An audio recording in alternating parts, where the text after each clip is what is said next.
Good morning all students. मैं महेंद्र गोदारा प्रगति coaching computer centre साहवा की online platform पे आपका स्वागत व हार्दिक अभिनंदन। प्रिय विद्यार्थियों, हम पढ़ रहे हैं भारत की राज्य व्यवस्था और हमने पढ़ना शुरू किया था 0 लेवल से और अपने अंतिम स्तर तक पढ़ेंगे। इसका तात्पर्य ए से जेड तक। हम पहला टॉपिक पढ़ रहे हैं, अपने टॉपिक का नाम था भारत में संवैधानिक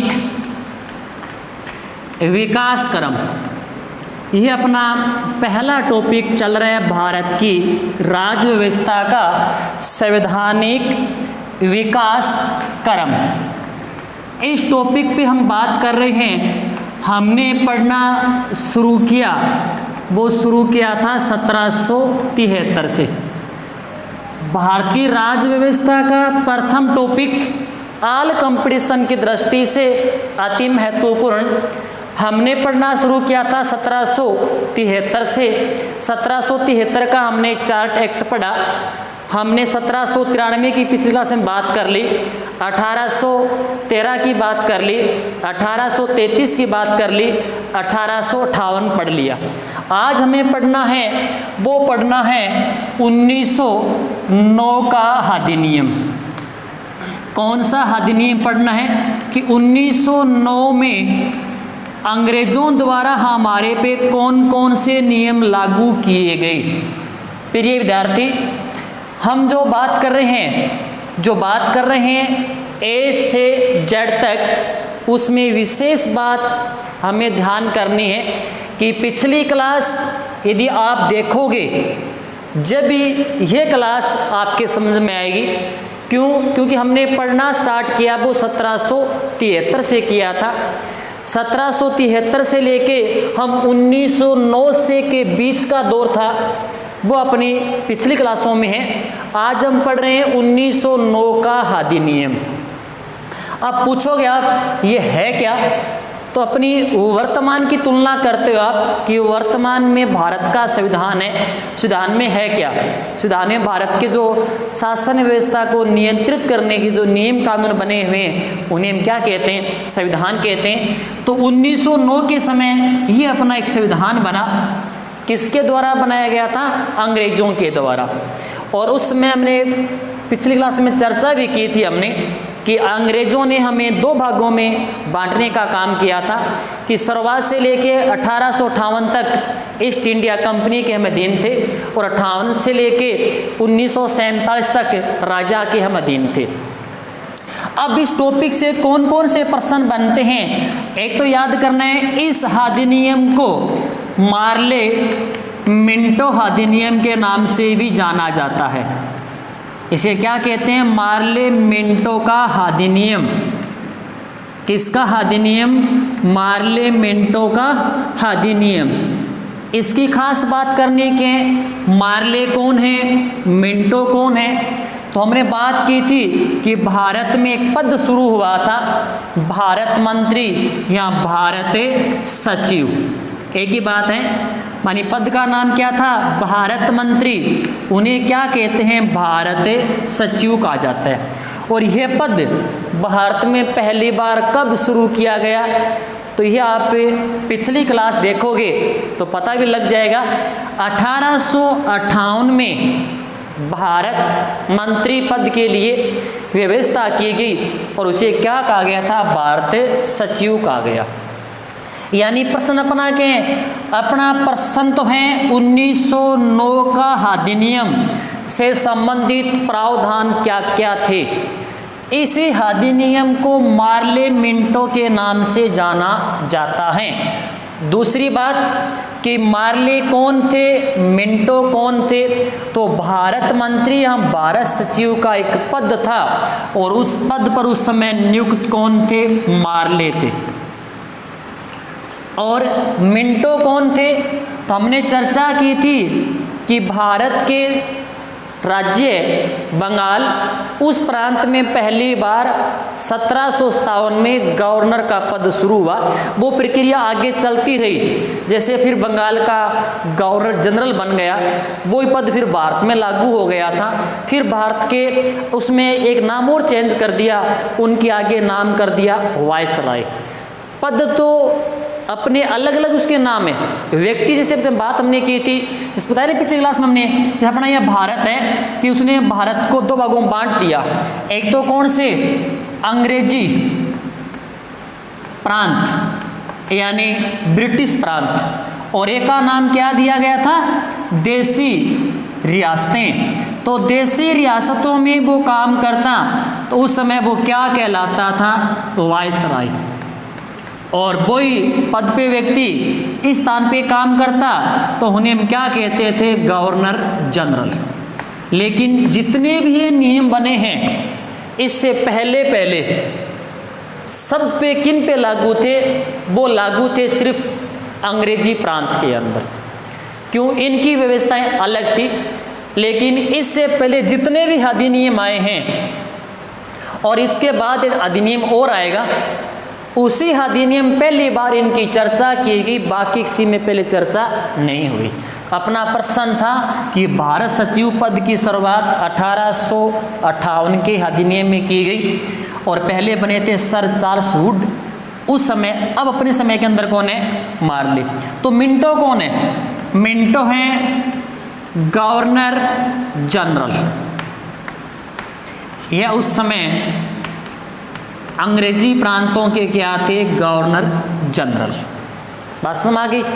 इसकी दूसरी बात हम करते हैं तो बात करते कि हैं बहुत ही अपना मोस्ट पर्सन सांप्रदायिक निर्वाचन। किनकी व्यवस्था हो रही है, सांप्रदायिक निर्वाचन प्रणाली की बात हो रही है। और यह सांप्रदायिक निर्वाचन प्रणाली शुरुआत की गई वो 1909 में की गई। और किसके लिए की गई, जो मुस्लिम क्षेत्र था या मुसलमानों के लिए ये व्यवस्था शुरू की गई। ज़्यादातर इसका कोई प्रश्न एग्जाम में पूछे गए हैं, आने की संभावनाएं रहती हैं। कहते ऐसा प्रश्न पूछा गया है 1909 के अधिनियम को किस नाम से जाना गया। ऐसा आ सकता है मार्ले मिंटो अधिनियम का संबंध किस अधिनियम से है। हम साथ साथ प्रश्न ही चर्चा कर रहे हैं कि मार्ले मिंटो अधिनियम का संबंध 1909 के अधिनियम से है। 1909 के अधिनियम को किस नाम से जाना जाता है, मार्ले मिंटो अधिनियम के नाम से जाना जाता है। मार्ले उस समय भारत सचिव थे। ये पद शुरू किया गया अंग्रेजों के द्वारा 1858 में। गवर्नर जनरल का पद शुरू किया गया तो हमने पीछे चर्चा की थी 1833 में, उस समय यह पद शुरू हुआ था। और उस समय कौन है, इसके में बात करते हैं, मिंटो है। बात रह गई इसका अति महत्वपूर्ण प्रश्न, सांप्रदायिक निर्वाचन प्रणाली। बात समझ आ गई। निर्वाचन कहते हैं चुनाव, ऐसा चुनाव करना जिससे लोगों के बीच जाति के नाम पर अंतर पैदा करना। इन लोगों ने ऐसी बातें की अंग्रेजों ने, क्यों, क्योंकि वो ऐसा प्रचार कर रहे थे भारत में कि हिंदुओं का पक्ष तो कौन ले रही है, भारतीय राष्ट्रीय कांग्रेस ले रही है, यानी हिंदुओं का जो प्रतिनिधित्व कर रही है वो कांग्रेस कर रही है। लेकिन भारत में जो मुसलमान हैं उनका कोई पक्षकार नहीं है। तो उन्होंने 1906 में क्या बनवाया था, मुस्लिम लीग की स्थापना करवा दी। कहाँ हुई थी, ढाका में हुई थी, आगा खान के नेतृत्व में। इसका मतलब था कि मुसलमानों का जो पक्ष लेने का जो काम करेगा वो कौन सा संगठन करेगा, मुस्लिम संगठन करेगा। इसका मतलब यह था कि जिस क्षेत्र में ज़्यादा मुसलमान हैं तो वहाँ पे सिर्फ चुनाव लड़ने का काम मुसलमान ही करेंगे, वहाँ पे वोट डालने का काम भी मुसलमान करेंगे। जैसे हम बात करते हैं अपना क्षेत्र, मान लो आप अपने क्षेत्र में अनेक जाति धर्मों के लोग रहते हैं, लेकिन वहाँ पे ज़्यादा किनका क्षेत्र था? मुसलमानों का था, तो वो क्षेत्र इस प्रणाली के अंतर्गत आ गया। बाकी अन्य जाति के लोग थे, उन्हें न तो चुनाव लड़ने का अधिकार था, न वहाँ पे वोट डालने का अधिकार था। इसका मतलब था आपस में लड़ाने का काम करना। तो मुख्य बात करने के सांप्रदायिक निर्वाचन प्रणाली की व्यवस्था शुरू कर दी। और किन के लिए की गई शुरुआत के अंदर? मुसलमानों के लिए की गई। बात समझ आ गई?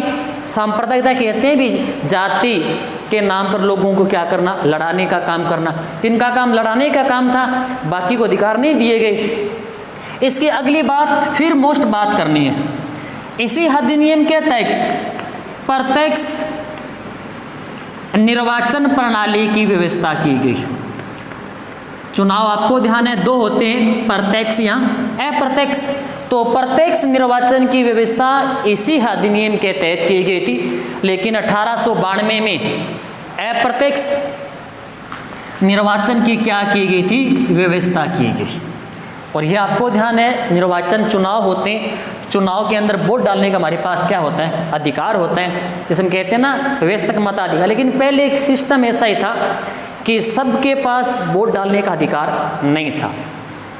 महिलाओं के पास वैसे नहीं था अधिकार डालने का, लेकिन मत का अधिकार उनके पास था जो शिक्षित वर्ग थे और जिनके पास संपत्ति थी। इन नाम मात्र के लोगों के पास मत देने का अधिकार था।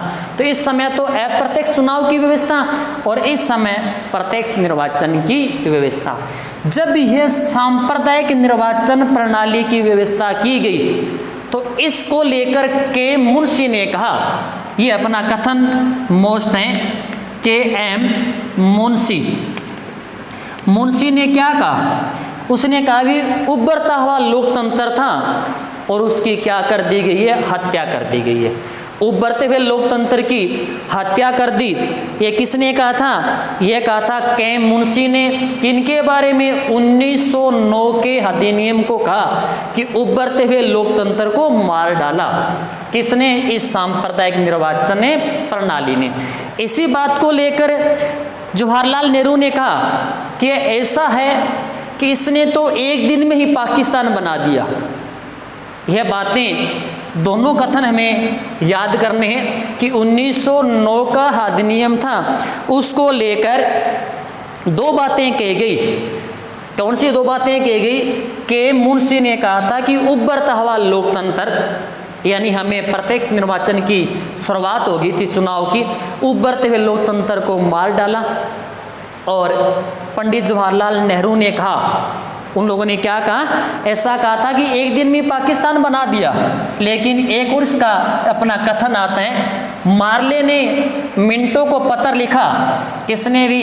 यानी भारत सचिव ने किसको लिखा था? लिखा था गवर्नर जनरल को पत्र कि हम ऐसे जहरीले क्या कर रहे हैं? भी बीज बो रहे हैं नाग की, जिनका जो फल लगेगा वो बहुत ही खतरनाक लगेगा।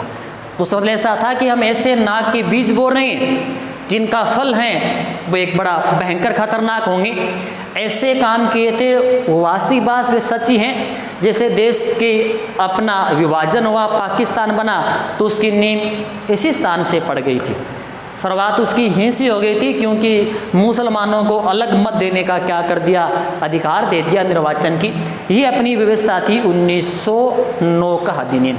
इसमें खास तौर से तीन बात ध्यान करनी है। इस अधिनियम को मार्ले मिंटो के नाम से जाना जाता है और सांप्रदायिक निर्वाचन की व्यवस्था कर दी गई। सांप्रदायिक निर्वाचन किसके लिए? मुसलमानों के लिए। प्रत्यक्ष निर्वाचन की व्यवस्था शुरू कर दी गई। इसके बारे में के.एम. मुंशी ने कहा कि उभरते लोकतंत्र की की हुई हत्या है। और नेहरू जी ने कहा एक दिन में पाकिस्तान बना दिया। और मार्ले ने मिंटो से कहा हम ऐसे ना के बीज बो रहे हैं, माने हम ऐसी खेती कर रहे हैं और उसको खेती बहुत ही कड़वी होगी। ऐसा कहा गया था इस अधिनियम के बारे में। अब बात करते हैं 1919 का अधिनियम। कौन सा अधिनियम की बात करते हैं? 1919 का अधिनियम। इसका भी प्रश्न पहला, इसका पहला प्रश्न क्या बन गया? इसी का भी नाम दिया गया। वैसे ख़ास तौर से हमें बात करनी है, जितने हम चार्टर एक्ट बोल दो, अधिनियम बोल दो, 3 के नाम आपको याद करने हैं।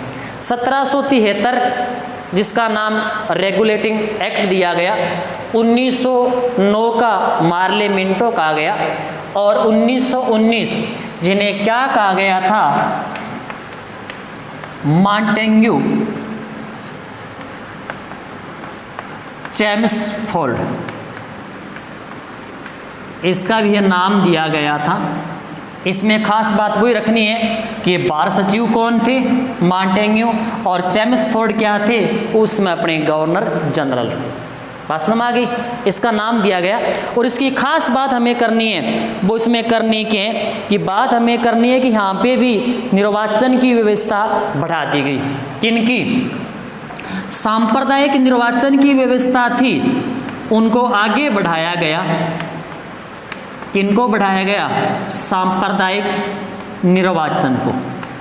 1919 में ये व्यवस्था थी।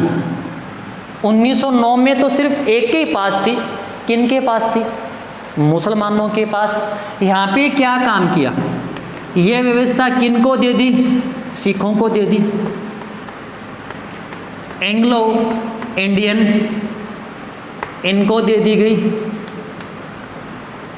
और यूरोप वासियों को दे दी गई, और भारतीय ईसाइयों को दे दी गई। इन चारों के लिए अलग से निर्वाचन की क्या कर दी गई? व्यवस्था कर दी गई। अपनी खास तौर से बात करनी कौन कौन सी हैं कि यूरोपवासी हैं, भारतीय ईसाई हैं, सिख हैं, एंग्लो इंडियन हैं, इनके लिए भी अलग चुनाव की क्या कर दी, वही प्रक्रिया चलेगी। ज़्यादा संख्या इनके तो वहाँ पर चुनाव लड़ेंगे ही व्यक्ति, वोट डालेंगे ही व्यक्ति। सिख अपन समझिए बात, जान गए आप, एंग्लो इंडियन जो बाहर से लोग आए हुए थे, ठीक है, जिनके माता पिता बाहर के माता पिता में से नहीं, मुख्य बात के पिता और दादा वो बाहर से थे, माता भारतीय थी, उनकी संतान पैदा हुई, उन्हें हम क्या कहते हैं? एंग्लो इंडियन कहते हैं। यूरोपवासी लोग आए थे जिन्होंने पीछे में चर्चा की थी, उन लोगों ने ईसाई धर्म के प्रचार प्रसार स्वतंत्रता दे दी, लोग इस धर्म से जुड़ गए। ऐसे इन लोगों को प्रत्यक्ष चुनाव की क्या कर दी गई? सांप्रदायिक चुनाव की व्यवस्था लागू कर दी गई। इसकी दूसरी खास बात हमें करनी है, वो करने की है प्रांतों में द्वैध शासन। प्रांतों में द्वैध शासन अपनी बात भाषा में करते हैं। बहुत ही अपना मोस्ट प्रश्न है एग्जाम दृष्टि से। प्रांत जान गए, राज्य, द्वैध जान गए, 2। यानी राज्यों के अंदर 2 प्रकार की शासन व्यवस्था कर दी गई। जैसे एक तो उनका नाम दे दिया हस्तांतरित, और दूसरी कर दी गई आरक्षित। ऐसी व्यवस्था कर दी गई। यानी प्रांतों का जो शासन था वो द्वैध शासन हो गया। किस अधिनियम के तहत? 1919 की। जैसे बात करते हैं, अपना यह भारत है, और भारत के नीचे से आपको ध्यान है प्रांत है बने हुए। ये अपना प्रांत है, जैसे बम्बई है, मद्रास है, बंगाल है, ठीक है। यानी पूरे भारत का तो हुआ करता था मुख्य, वो कौन हुआ करता था? Governor general. कौन था? Governor general. प्रांतों के अंदर कौन हुआ करता था? गवर्नर हुआ करता था। और गवर्नर ने अपने कामों को क्या कर दिया? 2 भागों में बांट दिया।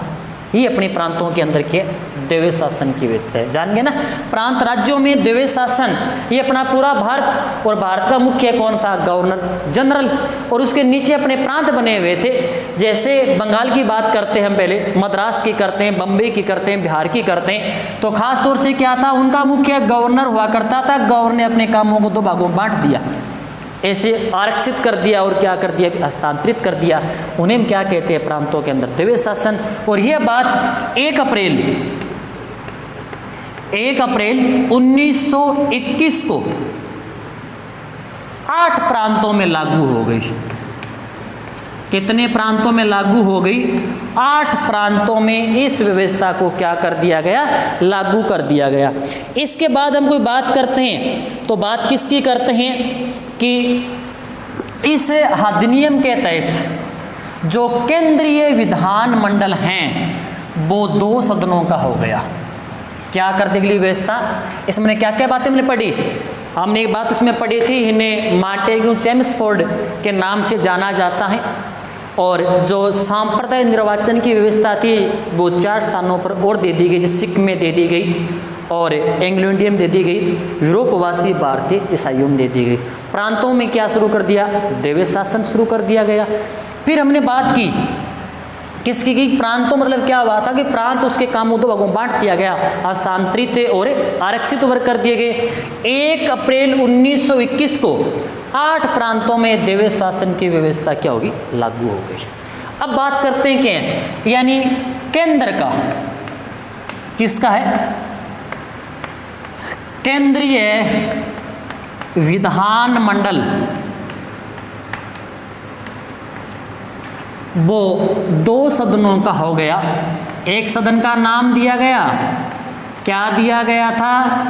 निम्न सदन, जैसे वो वर्तमान में कहते हैं ना लोकसभा, और दूसरे का नाम क्या दे दिया गया था? उच्च सदन, जिन्हें वो वर्तमान में क्या कहते हैं? राज्यसभा। यानी ये व्यवस्था पहले एक की थी, जैसे 1853 का था ना, उसमें केंद्रीय विधानमंडल 1 सदनीय था, लेकिन 1919 में केंद्रीय विधानमंडल हैं वो 2 सदनों का हो गया। इसके बाद हमें बात करनी है, वो किसकी करनी है? इसी अधिनियम के तहत क्या शुरू कर दिया गया? लोक सेवा आयोग। इसका मुख्य काम जान गए आप क्या? इसका मुख्य काम था जो प्रतियोगी परीक्षाओं का आयोजन किया जाएगा, उन आयोजन करवाने की व्यवस्था के लिए एक आयोग बनाया। उस आयोग का नाम क्या था? लोक सेवा आयोग। और इसके लिए एक आयोग बना, यानी एक कमेटी बनी, जिसकी अध्यक्षता का नाम दिया गया था ली आयोग की सिफारिश पर 1926 में केंद्रीय लोक सेवा आयोग का गठन हुआ। केंद्रीय लोक सेवा आयोग का गठन हुआ। कब हुआ था? 1926 में। और किसकी सिफारिश पर भी? ली आयोग की सिफारिश पर। और ये केंद्रीय भर्तियों का क्या करता था? भी आयोजन करता था। और इसके जो प्रथम अध्यक्ष बने वो बने सर रोज बारकर। ये केंद्रीय लोक सेवा आयोग के ये प्रथम क्या थे? अध्यक्ष थे। इसके बाद हम बात कर रहे थे कि देशी रियासतों के बारे में किसी अधिनियम में चर्चा नहीं हुई। और इस अधिनियम के अंदर देशी रियासतों को लेकर एक बात क्या होती कि देशी राजाओं के महत्व को ध्यान में रखते हुए क्या बातें की गई? नरेंद्र मंडल का गठन किया गया। कब किया गया? 8 फरवरी 1921 को नरेंद्र मंडल का गठन हुआ। और नरेंद्र मंडल का संबंध है वो किससे है? देशी राजाओं थे, उनकी रियासतों के महत्व को ध्यान में रखते हुए क्या किया गया था कि नरेंद्र मंडल की स्थापना की गई। और इसी के अंदर हमें खास बात करनी है, इसी अधिनियम के तहत पहली बार महिलाओं को क्या दिया गया था? मत का अधिकार दिया गया। और अगली बात इसमें करनी है हमें क्या? 1924 में पहली बार, पहले हुआ करता क्या था कि अपना एक तो सामान्य बजट, एक हुआ करता रेल का बजट। 1924 से पहले रेल बजट, सामान्य बजट एक साथ पहले पेश किए जाते पहले। लेकिन 1924 में इसी अधिनियम के तहत एक समिति थी, उस समिति का नाम था एकवर्त समिति। क्या नाम था? एक वर्ष समिति। 1924 में सामान्य बजट से रेल बजट को क्या कर दिया गया था? अलग कर दिया। और 1925 से लेके लगातार क्या था कि रेल बजट और सामान्य बजट अलग अलग संसद के अंदर पेश किए जाते। लेकिन वर्तमान की सरकार, जिसने 2017 में यह व्यवस्था कर दी गई कि पुनः 2017 की बात है कि पुनः रेल बजट और सामान्य बजट एक साथ पेश किए जाएंगे। अब पढ़ेंगे हमें 1935 का अधिनियम। कौन सा पढ़ेंगे? 1935 का। अब पढ़ रहे हैं हम 1935 का अधिनियम।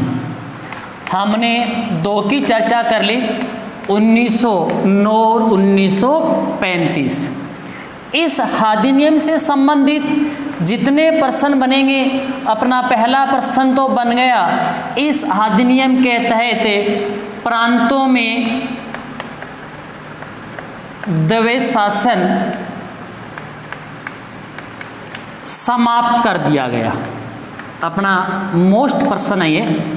जैसे 1919 में प्रांतों में द्वैध शासन की शुरुआत की गई, लेकिन 1935 में यह शासन समाप्त कर दिया। तो इसके स्थान पर फिर क्या किया गया? प्रांतों को क्या दी गई भी? स्वायत्ता दी गई। प्रांतों को क्या दी गई थी? स्वायत्ता दी गई। इसका अगला प्रश्न बनता है, केंद्र में क्या शुरू कर दिया गया? केंद्र में द्वैध शासन शुरू किया गया, लागू कहाँ कर दिया गया? यानी बार बार नाम आ रहे हैं द्वैध शासन। इसका मतलब हुआ क्या कि प्रांतों में तो समाप्त कर दिया गया और केंद्र में क्या कर दिया गया था? लागू कर दिया। इसी के तहत फिर हुआ क्या? अपनी शक्तियाँ थी, शक्तियों का क्या कर दिया गया? विभाजन। जैसे हम बात कर रहे हैं ना, यानी ऐसा प्रश्न जहाँ बहुत बार पूछा गया कि वर्तमान का जो भारत का संविधान है, उसमें अधिकतर बातें जो ग्रहण की गई हैं वो किस अधिनियम से की गई हैं? 1935 के अधिनियम से की गई है। यानी प्रांतों में द्वैध शासन समाप्त, प्रांतों को क्या दे दी गई? स्वायत्ता दे दी गई। केंद्र में द्वैध शासन की स्थापना, शक्तियों का विभाजन। जैसे केंद्र सरकार, राज्य सरकार की शक्तियों का क्या कर दिया गया? विभाजन। जैसे हम पढ़ते हैं ना 3 सूचियाँ। एक सूची कौन सी है? संघ सूची। नंबर 2 पे कौन सी है? राज्य सूची। और नंबर 3 पे कौन सी है? समवर्ती सूची। यानी इन सूचियों के अंदर विषय शामिल किए गए हैं। जो विषय से हम बात करते हैं, बैंक की बात करते हैं, डाकघर की बात करते हैं, तो वो किसके अंदर आएगा? वो संघ। यानी इस पे जो कानून बनाने का जो काम है वो केंद्र की सरकार ही करेगी। जैसे पुलिस की बात हो गई, तो पुलिस को लेकर जो काम है वो कौन करेंगे? राज्य सरकार करेंगे। जैसे उसमें दिए गए थे 59 विषय, 54 विषय, 36 विषय। यानी ये बातें हमने वर्तमान के अंदर उसको क्या कर लिया था? ग्रहण कर लिया था। इसके बाद हमें बात करनी है, वो करनी है संघीय न्यायालय की। किसकी बात करनी है? संघीय न्यायालय। पीछे हम चर्चा कर रहे थे कि न्याय की व्यवस्था के लिए सुप्रीम कोर्ट की स्थापना की गई, और पहला जो सुप्रीम कोर्ट बना वो बंगाल में बना था 1773 के अधिनियम के तहत, एक्ट के तहत, और वो 1774 में लागू हुआ। लेकिन ये संघीय न्यायालय हैं, इसकी जो स्थापना हुई वो कब हुई? 1 अक्टूबर 1937 में। और इसके जो प्रथम बने, प्रथम क्या बने? मुख्य न्यायाधीश सर मॉरिस इसके प्रथम क्या बन गए थे? मुख्य न्यायाधीश। लेकिन संघीय न्यायालय की स्थापना किस अधिनियम के तहत हुई? तो 1935 के अधिनियम के तहत की गई। स्थापना हुई कब? 1 अक्टूबर 1937 को। लेकिन संघीय न्यायालय को सुप्रीम कोर्ट नहीं कहा जाएगा। तो सुप्रीम कोर्ट किनको कहा जाता है? यानी ऐसा न्यायालय जिसमें अंतिम अपील की जाए। क्यों? इसके बाद अपील करने की व्यवस्था और थी, पूर्वी पृष्ठ न्यायालय में थी। यदि ये अंतिम अपील करने का स्थान होता तो इन्हें हम क्या बोलते? सुप्रीम कोर्ट बोलते। लेकिन ये सुप्रीम कोर्ट नहीं है, उसकी अंतिम अपील इंग्लैंड में भी की जाती थी। इसके बाद करना क्या है? इसी अधिनियम के तहत भारतीय रिजर्व बैंक की स्थापना की गई थी। और हम इसके बारे में चर्चा करते हैं तो इसी के अंदर भारत में संघीय व्यवस्था की स्थापना हुई थी। किसकी हुई थी? संघीय व्यवस्था। राज्य केंद्र की जो व्यवस्था है वैसी तहत लागू की गई थी। और हम बात इसके बारे में करते हैं तो इसके बारे के अंदर जो बर्मा देश था उसको भारत से क्या कर दिया गया था? भी अलग कर दिया गया था। और इसकी आलोचना की थी। किसकी आलोचना की थी? 1935 के अधिनियम की आलोचना की थी। किसने की थी? पंडित जवाहरलाल नेहरू ने कहा यह तो दासता का घोषणा पत्र है। प्रश्न बहुत पूछा गया, दासता का घोषणा पत्र किस अधिनियम को कहा था? नेहरू जी ने 1935 को। एक उसने और कहा था, उसने कहा था कि हमें ऐसी गाड़ी दी गई है। नेहरू जी ने कहा था कि हमें एक ऐसी गाड़ी दी है जिसके ब्रेक तो ठीक है लेकिन उस गाड़ी के अंदर इंजन नहीं है। उसका मुख्य काम ऐसा था, उसने कहा भी हमें बातें जरूर दी गई है लेकिन उस गाड़ी का जो मुख्य नहीं है, उसने कहा ना गाड़ी में इंजन नहीं है, गाड़ी के ब्रेक तो क्या भी ठीक है। ऐसे दो कथन कहे थे। किसने कहे थे? किसने? पंडित जवाहरलाल नेहरू ने कहे थे। इसी के बारे में एटली ने कहा था ये तो अविश्वास का क्या भी प्रतीक है। अब हम पढ़ रहे हैं लास्ट, वो पढ़ रहे हैं 1947 का स्वतंत्रता अधिनियम। अब भारत क्या होगा? स्वतंत्र होगा। और इसमें क्या क्या बातें कही गई हैं कि भारत का स्वतंत्रता अधिनियम कब पारित किया गया और कब वो स्वीकृत हुआ। तो अपनी बात चल रही है 1947 का स्वतंत्रता अधिनियम। ये रखा गया था, वो रखा गया था 4 जुलाई 1947 को। कब की बात है? 4 जुलाई 1947। स्वीकृत हुआ 18 जुलाई 1947। इस अधिनियम के तहत क्या क्या बातें हुई थी? एक तो वायसराय का जो पद था वो समाप्त कर दिया गया। एक भारत सचिव का पद था वो समाप्त कर दिया गया। और इसी के तहत जो 3 जून 1947 अपनी मोस्ट बात है, माउंटबेटन की जो योजना थी, योजना क्या थी कि धर्म के नाम पे भारत का क्या होगा? विभाजन होगा। और इस ब्रिटिश संसद के अंदर यह अधिनियम पेश किया गया था। और 4 जुलाई और स्वीकृत हुआ था 18 जुलाई। इसमें ऐसा बोला गया था कि जो भारत सचिव हैं और वायसराय हैं उस पद को तो क्या कर दिया गया था? समाप्त कर दिया गया था। और उसमें ऐसा प्रावधान किया गया कि जब तक दोनों देशों के संविधान बनकर तैयार नहीं हो जाएंगे, बहुत मोस्ट बात है, जब तक दोनों देशों के संविधान बनकर तैयार नहीं हो जाएंगे जब तक काम कौन सा अधिनियम करेगा? 1935 अधिनियम काम करेगा। 1935 का अधिनियम लागू रहेगा जब तक दोनों देशों के अपने अपने संविधान बनकर तैयार न हो जाएं। अब हमें बात करनी की है कि इसी अधिनियम के तहत 14 अगस्त को अपना देश का विभाजन हुआ था, पाकिस्तान देश बन गया। और 15 अगस्त 1947 को अपना भारत देश बन गया। ऐसे अपने देश का निर्माण हुआ था। ये बातें हमने पढ़ी आज़ादी से पहले की। अब पढ़ेंगे भारत का संविधान बना कैसे। ये बातें रहेगी अपनी आगामी जो क्लास आएगी उसमें पढ़ेंगे संविधान की सभा।